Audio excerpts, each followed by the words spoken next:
দীর্ঘদিন পর শেফিল্ডের হয়ে মাঠে নামলেন হামজা চৌধুরী। তো এই ম্যাচ ছিল শেফিল্ড ইউনাইটেডের নাম্বার 1-এ যাওয়ার লড়াই, অর্থাৎ টেবিলে শীর্ষস্থানে অবস্থান করার ম্যাচ। তো শেফিল্ড ইউনাইটেড 3-1 ব্যবধানে জয়লাভ করে। তো এই ম্যাচটিতে কেমন খেললেন হামজা চৌধুরী বিস্তারিত থাকছে এই ভিডিওতে। তো চলুন শুরু করি। শেফিল্ড বনাম কভেন্ট্রি সিটির মধ্যকার ম্যাচ, মাঠে কিন্তু প্রচুর দর্শক হয়েছিল।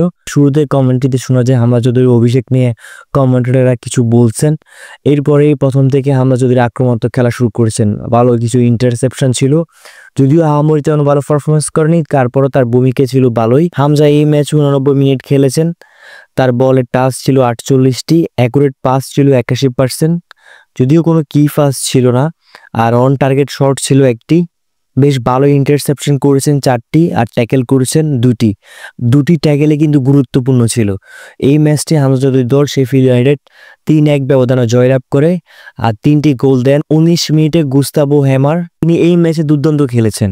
30 মিনিটে ট্রাইডাস ক্যাম্পবেল। এরপর দলের সর্বশেষ গোলটি 62 মিনিটে আসে ব্রেওস্টারের দুর্দান্ত শটে। এই ম্যাচে হামজা চৌধুরী খেলেছেন ডিএমএফ এ, কিছুক্ষণ তিনি রাইট ব্যাকও খেলেছেন। আর ম্যাচ জয়ে হামজা চৌধুরীর অবদান ছিল বেশ ভালোই। তো বন্ধুরা, দ্যাটস ইট। আপনি যদি হামজা চৌধুরীর ফ্যান হয়ে থাকেন তাহলে অবশ্যই আমাদের ভিডিওটিতে লাইক দিবেন এবং এরকম আরও আপডেট পেতে চ্যানেলটি সাবস্ক্রাইব করবেন।